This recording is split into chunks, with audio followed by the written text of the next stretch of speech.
Hey everyone, this is Mike. I'm back. It's been a while since my last video. I wanted to talk to you about my thoughts on counseling and how they've developed recently. And as you know, my background is in a couple of different theories of therapy. The primary is cognitive behavioral and REBT, rational emotive behavior therapy. Cognitive behavioral therapy was founded by Aaron Beck, and rational emotive behavior therapy by Albert Ellis. There are many proponents of both, certainly among more pop psychology, I guess, is Dr. David Burns, who wrote the book Feeling Good, Now Feeling Great, and many others. And so the idea of CBT and REBT is based on the Stoic philosophy, specifically of Epictetus, who reportedly said that people are not disturbed by things or events, but rather by the views or thoughts we have about them. And that, in a nutshell, is, broadly speaking, a cognitive behavioral or REBT therapy. It is not the situation or the situation alone that causes us to have unhealthy negative emotions. It's what we tell ourselves about that event. Now, I do want to distinguish here between unhealthy and healthy negative emotions. An unhealthy negative emotion, depending on the context, would be, let's say, a panic attack or anxiety, perhaps depression, rage. A healthy negative emotion, still negative. It's still, because there is an adversity here, there's a problem. Problems usually aren't good. But a more healthy negative emotion might be concern, disappointment, frustration, appropriate anger, anger that has a goal or solution or a purpose to it. Those are more healthy versions of the unhealthy negative emotions. And again, they're still negative in that they don't feel good. But we're human, we're not robots. Having negative emotions is the price we pay for being human. But we want to keep them more mild and moderate and not let them get out of hand. So CBT and REBT say, what are your thoughts about an adversity? And let's see where they're distorted. So usually, if we have unhealthy negative emotions, our thoughts are distorted. If we have healthy negative emotions, there's a much less likelihood that our thoughts are distorted or exaggerated. So in CBT, there's what's called different kinds of ways of thinking. There's cognitive distortions, such as mind reading. I know what that person's thinking. Or fortune telling. I know what's going to happen. I know I'm going to get fired. I know I'm going to fail the test. Or overgeneralizing. This always happens to me, right? There's always traffic. The subway's always late. All or nothing thinking. This is good or bad, right and wrong, right? There's no shades of gray. Catastrophizing, right? This is awful and terrible and horrible. Demands. Things should be the way I want them to be. They must be. It's awful if they don't, and I can't stand it, which is low frustration tolerance. So I can't stand it. That's where our ability to tolerate frustration is less than it could be. So these are all examples of cognitive distortions, and there are others. Discounting the positive and self-blame, other blame, labeling, emotional reasoning. There's a whole bunch. The interesting thing about cognitive distortions is that they're triggered by events, right? The adversity. Something happens. We have a thought. If the thought is distorted, we have more unhealthy negative emotions. If the thought is not distorted, chances are we have more appropriate healthy negative emotions. Again, still negative because it's an adversity. But the cognitive distortions are triggered by an event. Then there's another type of cognitive distortion called self-defeating beliefs. And these are things like, I have to be perfect, right? Performance perfection. I have to perform perfectly. People have to see me. That's perceived perfection. I have to be seen as being perfect. Achievement addiction. I have to be successful. I have to achieve things. Conflict phobia. I have to avoid conflict at all times. People pleasing. Emotional perfection. Right? So the idea that any negative emotion is not good. I shouldn't have these emotions. So these are very often in Dr. Burns' book, Feeling Good, Feeling Great. He elaborates on many of these and more, a lot more. The interesting thing about self-defeating beliefs, though, is they're not triggered by an event. These are ways of thinking about ourselves that are swirling around our heads 24/7. It's just how we think about ourselves. Nothing has to trigger them. They're always there. They're usually a bit deeper than cognitive distortions, and they usually stem from childhood. They don't have to, but more often than not they do. But they're still distortions, and we challenge them. The cognitive behavioral approach to challenging distortions is things like, where's the evidence for that? What can be an alternative possibility? What's the cost-benefit analysis to this? What's the cost of feeling this way versus the benefit? Is there any? What would I say to a friend? The double standard technique. What is the implications of this? What would it mean? So if this happens, so what? What would that say about me? Very often, though, in REBT, the approach is that there's 4 basic ways of disputing a negative, distorted thought or a self-defeating belief. Usually there's a demand. Things should be or must be the way I want them to be. And you just dispute it. Where's the evidence for that? There's no reason things should be that way. Even though I wish they were, I want them to be, I prefer them to be. So you always look for a demand, and you challenge it by saying, replace the demand with a want, a preference, or a wish. Another thing with REBT is that there's always, almost always, a catastrophizing. And it's awful and terrible that things are the way they are. And REBT says, no, it's bad. Bad is 100%. It's bad. It's as bad as it can get. Usually it's not even that bad. It's inconvenient. So we just replace the awfulizing and terribilizing and horribilizing with, it's bad, or it's inconvenient. The third is, I can't stand it. It's low frustration tolerance. I can't stand it when these things happen. And you just remind yourself you can. You can stand it. You are standing it. You don't like it. You'll never like it, but you can stand it. It's all right. And I or other people or the world is a horrible, terrible place. You kind of globally rate yourself or others or the world for certain aspects, because something's bad is happening. Everything's bad. I'm bad. You're bad. The world's bad. And you cannot rate yourself or someone else globally just because certain aspects may not be what you want them to be. So you remind yourself of that. That behavior might be bad. That part may not be what I want it to be. But I'm not bad. The other person or the world isn't bad. So you identify distortions and self-defeating beliefs, and there are some assessments to identify what a person's go-to. Usually we use all of these distortions, but some favor them, right? We all have our favorites, and we identify what our top distortions are and our self-defeating beliefs. And then whenever we have an adversity, we look at what our thoughts are about those adversities. We identify the distortions and the self-defeating beliefs, and we challenge them, and we dispute them, and we push back against them. So that's one approach. But in addition to that, I'm also a fan of positive psychology.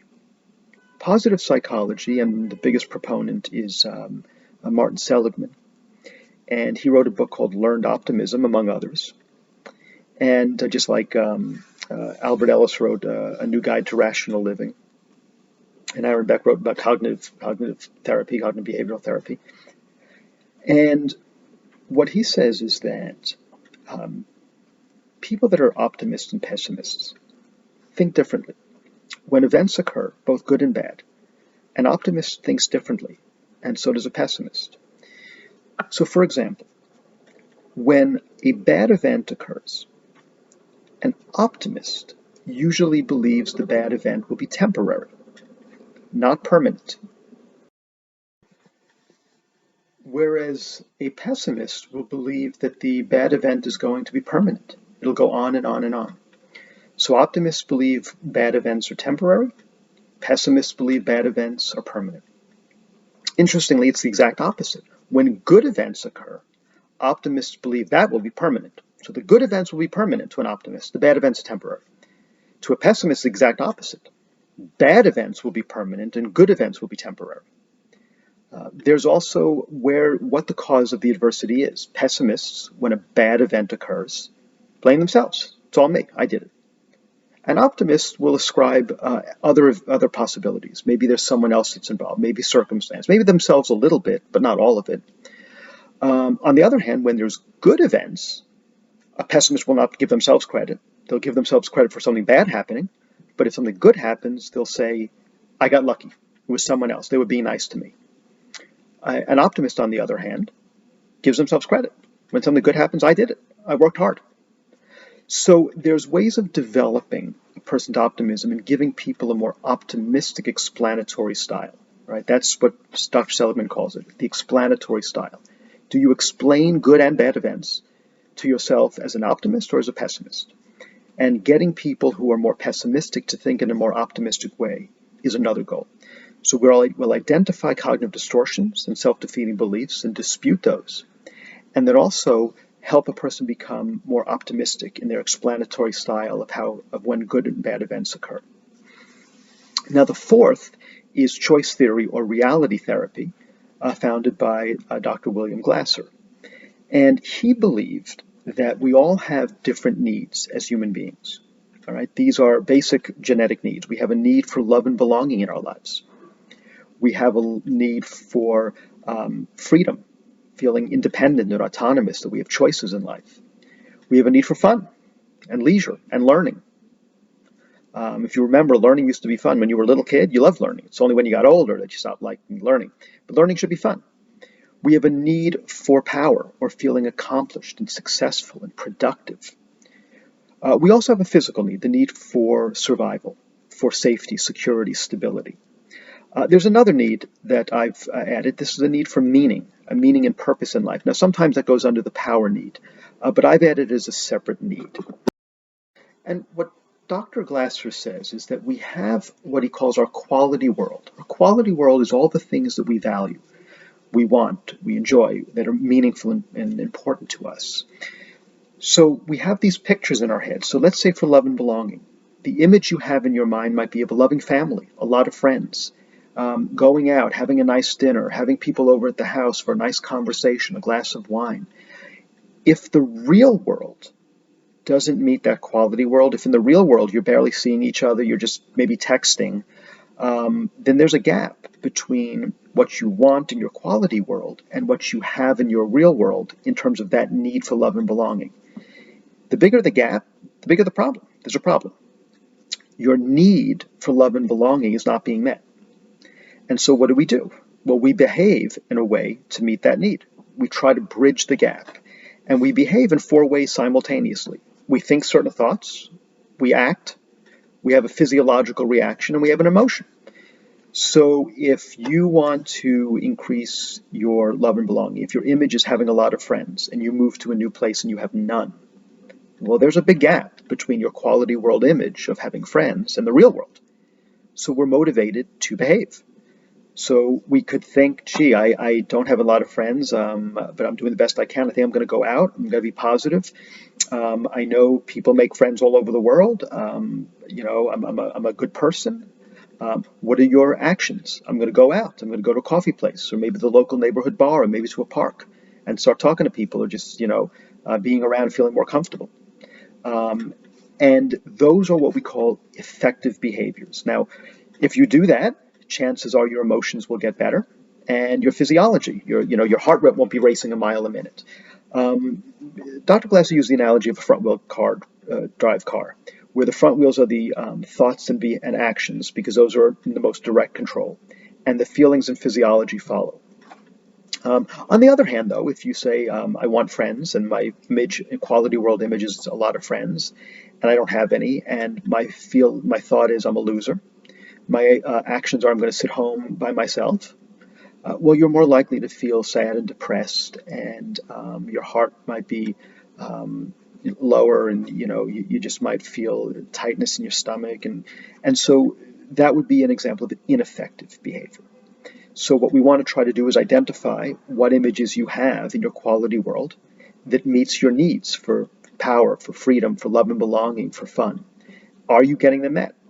And if you're not, what can we do to help you get those needs met?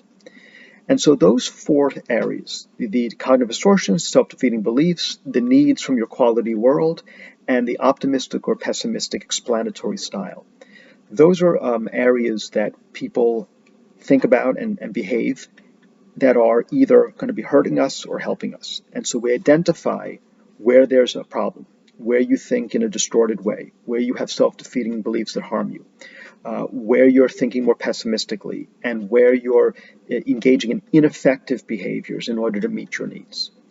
And by being able to dispute distorted thinking, to challenge those self-defeating beliefs, to think more optimistically, and to get your needs met in an effective way. That is the key to being happy and fulfilled and successful, to limit, if not eliminate, depression and anxiety and stress and fear and loneliness. It won't get rid of appropriate negative emotions, healthy negative emotions. That's human.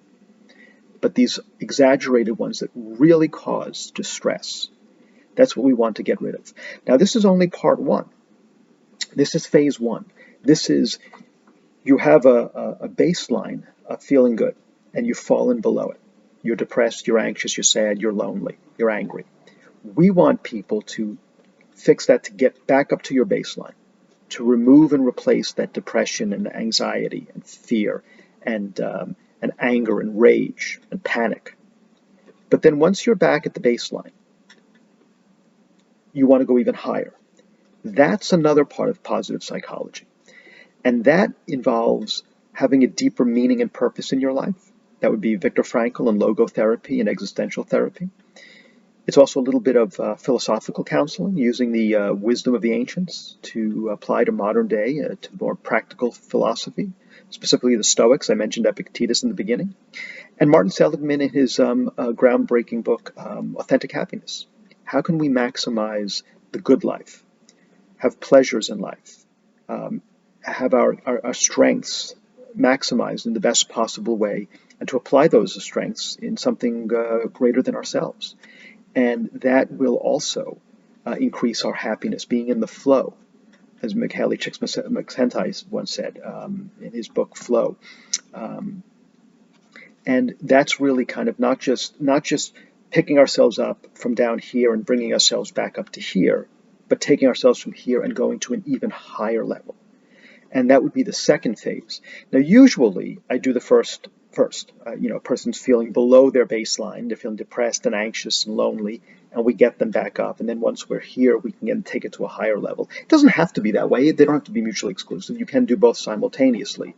But we do want to approach this in a somewhat of an organized way. So I'm going to go into a little bit more detail next time on the phase two, and then also let you know how I incorporate EMDR, NLP, cognitive hypnotherapy, and even the tapping, the emotional freedom technique, EFT, into, and a little biofeedback into what I do. Now, by the way, just as a quick aside, there are other modalities that I incorporate. So, for example, in transactional analysis, we have life scripts. They call them life scripts, certain injunctions and drivers, to use the TA lingo. Those are basically an example of cognitive distortions and self-defeating beliefs. In schema therapy, we have certain schema, things that we tell ourselves that are very damaging and harmful. Those are a type of cognitive distortion. So I can incorporate, and I do incorporate, concepts from transactional analysis and schema therapy. Then there's the acceptance and commitment therapy.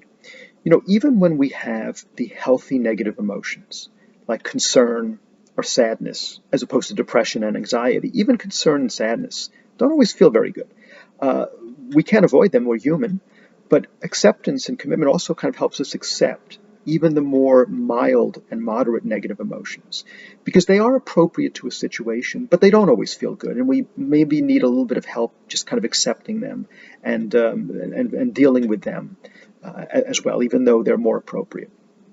Even things like psychodrama, where people, and Gestalt therapy, where people may act out or do a role play. Very often when I'm disputing with someone their cognitive distortions or self-defeating beliefs, I'll take on their role, and they'll be me, and I'll ask them to dispute their distorted thoughts in kind of a role reversal.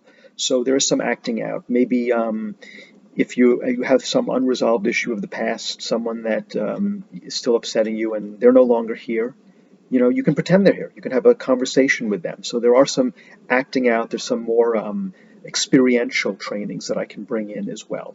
But the core are the cognitive distortions, self-defeating beliefs, the optimism, and the getting the needs met through your quality world. But I will talk more about the positive, the above the line, the better next time, and also how I incorporate EMDR and hypnotherapy into my practice to deepen the results. I hope this was helpful, and I'll see you next time. Bye.